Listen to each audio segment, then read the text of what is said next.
حضرت امام علی مقام رضی اللہ تعالیٰ عنہ آپ کا جو قافلہ کربلا سے پہلے کوفہ ابن زیاد کے دربار میں پہنچا اور وہاں پر جو حوادثات پیش آئے وہ میں نے عرض کی، اور وہاں سے یہ قافلہ ملک شام میں دمشق شہر یزید کے دربار میں بھیجا گیا، اور یہ مختلف منزلوں سے ہو کر گزرا۔ منزل راستے کو اسٹاپ کو کہتے ہیں، اور یہ معروف راستے نہیں تھے، چونکہ ان کو خبر ہو چکی تھی کہ اگر معروف راستوں سے ہم گزرے تو فتنہ فساد، لڑائی جھگڑا، اس کا خطرہ زیادہ بڑھ چکا ہے۔ تو وہ جو پوشیدہ راستے ہوتے ہیں، غیر معروف راستے، ان سے اس قافلے کو لے کر دمشق میں پہنچے۔ جب یزید کے پاس یہ قافلہ پہنچا تو علماء نے لکھا ہے کہ اس نے اپنے دربار کو پہلے سجایا ہوا تھا، گویا کہ وہ خوشی کا اظہار کر رہا تھا، بد نصیب بد کردار۔ جب یہ مبارک قافلہ وہاں پر پہنچا، اس کے سامنے پیش کیا، اور حضرت امام علی پاک کا سر اقدس، اس نے بھی وہی حرکت بد کی جو کہ ابن زیاد نے کی تھی، پچھلے جمعہ میں نے عرض کیا تھا۔ لیکن حضرت ابو برزہ اسلمی انہوں نے روکا کہ یہ حرکت مت کر۔ وجہ کیا ہے؟ فرمایا کہ یہ وہ جگہ ہے جو میرے مصطفیٰ چوما کرتے تھے، آج تو اس کی بے حرمتی مت کر۔ اس کے بعد بعض مؤرخین نے یہ بھی لکھا ہے کہ جب وہاں پر قافلہ پہنچا تو یہ حرکت کرنے کے بعد اس نے جب دیکھا کہ لوگ میری طرف غضب کی نظریں کر رہے ہیں، مجھے پسند نہیں کر رہے اور مجھ پر اب لعنت ہوگی، تو اس نے حضرت امام زین العابدین کو بلا کر اپنے ساتھ بٹھا لیا اور کہتا ہے کہ آپ مجھے بتائیں آپ کی کوئی خواہش ہو تو میں وہ آپ کی خواہش پوری کر دیتا ہوں۔ تو حضرت امام زین العابدین رضی اللہ تعالی عنہ آپ نے فرمایا کہ یہ تو خواہش ہم اپنے رب سے ہی کریں گے، تجھ سے تو ہم کر نہیں سکتے۔ ہاں ایک بات ضرور ہے، آج چونکہ اس دن جمعہ تھا، آج خطبہ میں دوں گا، آج تقریر میں کروں گا۔ اب ظاہر سی بات ہے، اس نے خود کہا تھا، اس نے کہا ٹھیک ہے۔ آپ نے جب خطاب شروع کیا، اب آپ کو پتا حسین کا بیٹا ہو اور پھر زین العابدین ہو، اور اس نے سارا منظر اپنی آنکھوں سے دیکھا ہو، وہ کیسا خطاب فرمائیں گے؟ آپ نے جب خطاب شروع کیا، ظاہر سی بات ہے حق حق ہوتا ہے، وہ لوگ برداشت کر ہی نہیں سکتے، اگرچہ کسی کا نام نہ لیا جائے۔ یقین کریں جب کوئی حق بیان کرتا ہے نا تو جتنے باطل ہوتے ہیں وہ سارے مر جاتے ہیں۔ وہ کہتے ہیں کہ یار اس بندے کی زبان کو کسی طرح بند کیا جائے، اگرچہ یہ نام کسی کا نہیں لے رہا لیکن سب کا بیڑا بھی غرق کر رہا ہے کہ وہ سچ بول رہا ہے۔ آج پوری دنیا میں دیکھ لیں، اہل حق علماء، ان کے لیے بڑی پریشانیاں بسا اوقات سامنے آتی ہیں۔ کیوں؟ حالانکہ وہ کسی کا نام نہیں لیتے، لیکن وہ قرآن و حدیث کا مغز جب حق سی صورت میں بیان کرتے ہیں تو جتنے صحابہ کے دشمن ہیں ان کی بھی موت ہوتی ہے، جتنے اہل بیت کے دشمن ہیں ان کی بھی موت ہوتی ہے، جتنے اولیاء کو بھونکنے والے ہیں ان کے بھی جنازے اٹھتے ہیں، تو پھر وہ بڑے پریشان ہوتے ہیں، پھر وہ کہتے ہیں کہ یار یہ آواز کسی طرح بند ہونی چاہیے۔ میں نے کہا حق یہ کسی سے برداشت بہت کم ہوتا ہے، لیکن ہاں حق بیان کرنا کام حسین کے گھرانے کا ہے، اور اس کو نہ سن سکنا یہ یزیدی طریقہ کار ہے۔ جب کوئی حق بیان کرے نا تو بچے حوصلہ کیا کرو، سنا کرو کہ یہ حق کیا ہے، پھر یہ نہ کہا کرو کہ یہ یوں تقریر کرتا ہے تو یہ یوں کرتا ہے۔ میں کہا سن پتر ہے، یہ حضرت امام زین العابدین کا طریقہ کار ہے، یہ خاندان رسول کی ریت ہے، ہمیشہ حق اور سچ بولو۔ آپ نے جب خطاب شروع فرمایا، آپ نے ساری داستان شروع کی، اور آپ جب اپنے اس خطبے کے عروج پر پہنچے آپ نے سارا واقعہ بیان کیا کہ ہمیں کیسے بلایا، کیسے تم نے وہاں پیاسے رکھا، اور کیسے تم نے جنگ شروع کی، اور کیسے تم نے ہمارے ساتھ یہ کام کیے، یعنی ہمارے بڑوں کو شہید کیا۔ اور آپ جب ساری صورتحال بیان کر رہے تھے، ظاہر سی بات ہے حقیقت حال وہی ہے جو وہ بیان کر رہے تھے، تو یزید نے دیکھا کہ ماحول بدل جائے گا۔ یہاں پر تو جو ہم لوگوں کو بتا رہے تھے، انہوں نے یہ یزیدیوں نے پھیلایا ہوا تھا کہ امام حسین اقتدار میں مداخلت کر رہے تھے اور یہ چھیننا چاہتے تھے، یہ جنگ کر رہے تھے، تو جنگ میں ہمیں فتح ہو گئی ہے، وہ انہوں نے یہ پھیلایا ہوا تھا۔ لیکن وہاں پر جب پتا چلا کہ ہمیں بلایا گیا ہے، ہمارا راستہ روکا گیا ہے، ہمارے اوپر پانی بند کیا گیا ہے، ہم نے جنگ نہیں کی، ہمیں بے قصور شہید کیا گیا ہے، اور جب یہ ساری باتیں بتائی گئیں کہ وہاں کے کوفہ کو بدل کے ابن زیاد کو بھیجا گیا ہے، اور وہ بدنصیب وہ تھا جو بات ہماری سنتا ہی نہیں تھا۔ تو جب ماحول بدلنے لگا تو اس نے کہا جی اذان پڑھو، جی اذان چاہ کے آمنہ بعد میں نماز جمعہ پڑھ لیں۔ تقریر بھی پوری نہیں ہونے دی، خطبہ اگر پورا ہوتا تو پھر دیکھتے نا حق کتنے یزیدی سنا نا۔ اس نے کہا جی اذان دی جائے۔ جب مؤذن نے اذان شروع کی تو آپ چپ ہو گئے، ایک لمبی آہ بھری کہ یہ کیسا بد نصیب شخص ہے کہ مجھے خطبہ بھی پورا نہیں کرنے دیا، مجھے حقیقت حال بتانے تو دیتا نا لوگوں کو، لیکن اس نے نہیں پورا ہونے دیا۔ لیکن جب اللہ اکبر اشہد ان لا الہ الا اللہ یہ کلمات مکمل ہو گئے، اشہد ان محمد رسول اللہ آیا نا، تو آپ سے نہ رہا گیا، حضرت امام زین العابدین کھڑے ہو گئے اور آپ نے فرمایا بتا یزید یہ محمد کس کا نانا ہے، بتا یہ کون ہے؟ سارے یزیدیوں پر سناٹا چھا گیا، کون بولتا؟ فرمایا دیکھ لے تو نے ہمارے ساروں کو شہید کروا دیا، اور تیرے وہ گماشتے، تیرے وہ لونڈے، تیرے وہ بدماش، تیرے وہ تیار کردہ کتے آل رسول کو پڑھ گئے، لیکن اس کے باوجود آج بھی اگر نام گونج رہا ہے تو میرے نانے کا نام گونج رہا ہے، اور یہ وہی ہمارا نانا ہے جس کی آل ہم ہیں۔ اور جب تو نماز پڑھے گا نا تو اسی نماز کے اندر ہمارے اوپر تمہیں درود بھی پڑھنا پڑے گا۔ گرامی قدر حضرات، یہ تھا وہ انداز جو حضرت امام زین العابدین نے اپنایا، لیکن یزیدی حق نہ سن سکے۔ اس کے بعد بعض مورخین نے یہ بھی لکھا ہے کہ حضرت سیدہ زینب رضی اللہ تعالی عنہا آپ نے بھی یہاں پر خطبہ ارشاد فرمایا، جیسے ابن زیاد کے دربار میں خطبہ دیا نا ویسے ہی آپ نے حضرت سیدہ زینب رضی اللہ تعالی عنہا جو حضرت امام حسین کی بہن پاک تھی اور حضرت مولا مرتضیٰ کی بیٹی تھی، آپ نے یہاں پر بھی خطبہ دیا، جس کے اندر سب سے پہلے اللہ رب العزت کی حمد و ثنا بیان کی، اور حمد و ثنا بیان کرنے کے بعد آل و اصحاب پہ درود پڑھا، اور اس کے بعد آپ نے فرمایا کوئی کسی بھول میں نہ رہے کہ اللہ تعالیٰ ظالموں سے کبھی بدلہ نہیں لے گا، ظالموں تم سے بدلہ لیا جائے گا۔ اور فرمایا کہ آج دیکھو بظاہر لگ رہا ہے کہ یزید نے ہمارے اوپر زمین کو تنگ کر دیا، اور بظاہر لگ رہا ہے ہم قیدیوں کی طرح لائے گئے، اور یزید تو گمان کرتا ہے کہ تم نے ہمیں مشکل میں ڈال دیا اور خود تو بڑی آسانی میں ہے۔ فرمایا یاد رکھ تو دیکھ رہا ہے کہ تیرے پاس دنیا کے اسباب ہیں، تو یہ بھی دیکھ رہا ہے تیرے پاس سلطنت ہے، تیرے پاس قبضہ و اختیار ہے، تو بڑی ناک چڑھا چڑھا کے باتیں کرتا ہے اور بڑیا شیخیاں مارتا ہے۔ فرمایا ٹھہر جا جلدی نہ کر، خدا کا فرمان سن۔ اللہ کہتا ہے کافر کبھی یہ گمان نہ کریں کہ ان کو ہم نے ڈھیل دے دی جو مرضی کریں۔ فرمایا ڈھیل اس لیے دی ہے تاکہ وہ کھل کے گناہ کریں، تاکہ وہ گناہ زیادہ کریں، ہم جہنم میں عذاب بھی زیادہ دیں ان کو۔ آپ نے اس کے سامنے جب یہ بیان کیا اور فرمایا یاد رکھ لے تمہاری ذلت اور رسوائی کا وقت قریب آ گیا ہے، اور یہ بھی یاد رکھ لے تم نے ہمارے زخموں کو گہرا کیا، ذریت رسول کو، اور ان کے وہ ستارے جس سے زمین روشن تھی ان کو تم نے خون میں نہلا دیا۔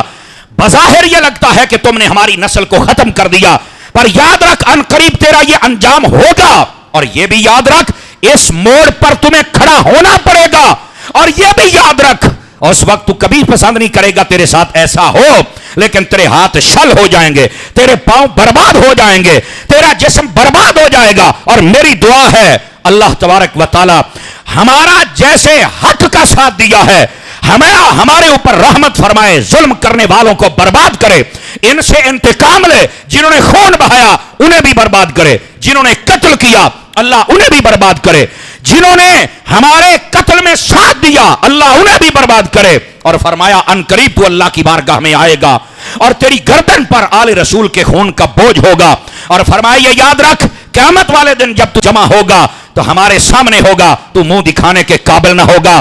فرمایا یاد رکھ لے قرآن میں اللہ نے کہہ دیا جو اللہ کی راہ میں شہید ہو گئے وہ زندہ ہوتے ہیں، انہیں کبھی مردہ نہ کہنا، اللہ کی بارگاہ میں خوش ہوتے ہیں، انہیں رزق دیا جاتا ہے۔ اور فرمایا سن یزید تیرے لیے یہی کافی ہے کہ اللہ بھی تیرے مخالف ہے، رسول بھی تیرا مخالف ہے، جبرائیل بھی تیرا مخالف ہے، اور ہم کون ہیں جن کی مدد اللہ بھی کرتا ہے، جبرائیل بھی کرتا ہے، رسول پاک بھی ہماری مدد کرتے ہیں۔ اور اس کے بعد فرمایا یزید ان قریب تو دیکھے گا تیرا لشکر کمزور ہو جائے گا، تو دیکھے گا تیری بات کوئی نہیں سنے گا، تو دیکھے گا تو شیطانی گروہ بن جائے گا، تو دیکھے گا کہ ہماری جو کمزوری تھی وہ کیسی طاقت میں بدلتی ہے، تو دیکھے گا کہ آج تو نے ہمارے ساتھ کیا کیا، قیامت والے دن تجھے کیا بدلہ دینا پڑے گا۔ فرمایا تیرا نہ مکر چلے گا نہ فریب چلے گا، تو جتنے مرضی تاگو بیچ کر لے اللہ تعالیٰ کے غضب سے کبھی تو بچ نہیں سکتا۔ اور یاد رکھ لے نہ تو ہمیں مٹا سکا ہے نہ ہمارے ذکر کو مٹا سکتا ہے. یہ آپ نے فرمایا. اور فرمایا یاد رکھ لے ہمارے مقام کی بلندی کو تو نہیں چھو سکتا. اور فرمایا یاد رکھو یزید تیری رائے کمزور ہو جائے گی, تیری کوشش ختم ہو جائے گی, تیری سلطنت چند دنوں میں برباد ہو جائے گی, تیری جماعت کو بغیرت اور بدماش اور کمینی اور گندی جماعت کہا جائے گا. وقت قریب ہے جب کوئی پکارنے والا کہے گا یہ لعنتی قوم ہے. وقت قریب ہے جب ظالموں کو سزا ملے گی. اور اس کے بعد آپ نے فرمایا ہم اللہ کا شکر ادا کرتے ہیں جس نے ہمیں رحمت و سعادت و فضیلت و شہادت عطا فرمائی ہے اور تیرے جیسوں کو رب نے برباد کر کے رکھ دیا ہے. ہم اپنے رب سے یہ تمنا رکھتے ہیں کہ وہ دنیا میں بھی ہمیں اپنی رحمت عطا فرمائے گا اور آخرت میں ہمارا کافی اور وافی اور کارساز وہی ہے. حسبنا اللہ و نعم الوکیل. ہمارے لیے اللہ کافی ہے اور اللہ ہی سب کا مددگار ہے. یہ حضرت سیدہ زینب پاک نے خطبہ ارشاد فرمایا. جب حضرت سیدہ پاک نے خطبہ ارشاد فرمایا سانپ سونگ گیا, کوئی بول نہیں سکا, کوئی کسی نے جواب نہیں دیا. یزید ساری بات بد نصیب سمجھ گیا کہ معاملہ الٹ ہو رہا ہے. اب اس نے کیا کیا؟ اب دیکھو بعض لوگ نا یزید کو کلین چٹ دینے کی کوشش کرتے ہیں, آگے میں بتاتا ہوں لیکن یہاں سنیے. اس نے نا جب خطبہ ختم ہو گیا تو کہا کہ یہ جو جتنے قیدی آئے بتاؤ کیا کریں.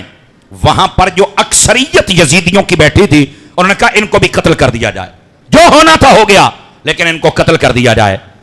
لیکن ابھی سیدہ پاک بھی نہیں بولی, امام زین العابدین دیکھیں کیا کرتے ہیں. وہاں پر حضرت نعمان بن بشیر اوپر سے آ گئے. یہ عاشق اہل بیت بھی تھے, عاشق صحابہ بھی تھے. انہوں نے کہا یزید گل سن, جتنا ظلم تو نے کرنا تھا کر لیا لیکن اب دوبارہ ان پر ہاتھ مت اٹھانا. یاد رکھ نفرت تیرے بارے میں اتنی پھیل چکی ہے کہ تجھے شاید یہاں کوئی سانس بھی نہیں لینے دے گا. اب اس کے لیے یہ فیصلہ نہ کر کے ان کو شہید کر دیا جائے. جب اتنی بات کی نا حضرت نعمان بن بشیر نے تو یزید نا تھوڑا کانپ گیا کہ یار بات تو اس کی ٹھیک ہے. حضرت امام زین العابدین پھر بول پڑے. آپ نے فرمایا یزید ویسے ایک بات کروں تجھ سے؟ حضرت نے کہا کرو. فرمانے لگے تجھ سے تو فرعون بھی کچھ بہتر تھا, تو فرعون سے بھی گندا نکلا ہے. وہ کہنے لگا وہ کیسے؟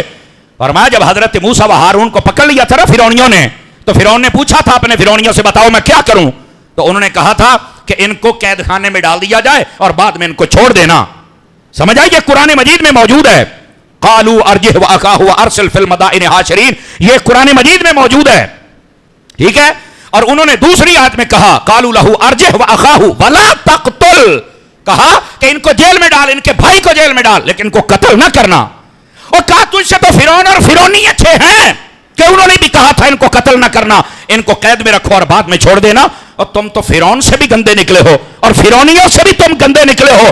آل رسول کے سارے بڑے شہید کر کے اب تم پھر کہہ رہے ہو ان کو بھی شہید کر دو اور فرعون سے بھی گندے نکلے ہو. یہ حضرت امام زین العابدین رضی اللہ تعالیٰ عنہ آپ نے فرمایا. اب ظاہر سی بات ہے جب یہ کہنا تھا تو آپ نے فرمایا ہاں تجھے یہ بھی کہتے ہیں جو تیرا جی چاہے کر, اللہ ہمارے ساتھ ہے نا, اللہ کی مدد ہمارے ساتھ ہے نا, تو دیکھے گا تیرے ساتھ ہوتا کیا ہے. اور اس کے بعد دوسری بات بھی سنیے گا. جب اتنی بات ہوئی نا تو اس نے بات بدلنے کے لیے کہا کہ امام کا سر لایا جائے. سر اقدس کو جب وہاں پر لایا گیا تو اس بد نصیب نے پھر وہی حرکت بد کی جو میں پہلے آپ کو بتا چکا پچھلے جمعے میں. تو وہاں پر منع کر دیا گیا اسے بالکل. بریدہ اسلمی نے کہا خبردار یہاں پر چھڑی مت لگانا, ہم نے رسول اللہ کو یہ جگہ چومتے ہوئے دیکھا ہے. اور بد نصیب ہٹا اپنی چھڑی. اور اس کے بعد وہاں پر نا اس کے دربار کے اندر ایک نصرانی بیٹھا ہوا تھا جس کو عیسائی کہتے ہیں. بعضوں نے کہا وہ روم کا سفیر تھا اور تھا عیسائی. اس نے کہا یار یہ کون ہے جن کے سر تم نے اٹھائے ہوئے اور قتل, یہ کون لوگ ہیں؟ انہوں نے اپنی گندی زبان استعمال کرتے ہوئے کہا یہ حکومت کے باغی ہیں. استغفر اللہ ثم استغفر اللہ. تو وہ کہنے لگا باغیوں کے چہرے اتنے حسین تو نہیں ہوا کرتے, باغی تو اتنے خوبصورت نہیں ہوتے. نہیں. اچھا یہ بتاؤ کہ یہ کیا نام کیا ہے ان کا؟ انہوں نے کہا کہ ان کا نام ہے حسین ابن علی. ان کا نام حسین اور یہ علی کے بیٹے, اور حضرت علی کا نام تو بڑا مشہور تھا طاقت و شجاعت کے اعتبار سے. اس نے کہا یہ وہی علی کے بیٹے ہیں. میں نے کہا ہاں یہ وہی علی کے بیٹے. تو کہتا ہے ان کی والدہ کا نام بتایا جائے مجھے کون ہے. انہوں نے جب بتایا کہ ان کی والدہ کا نام فاطمہ بنت رسول اللہ صلی اللہ علیہ وسلم,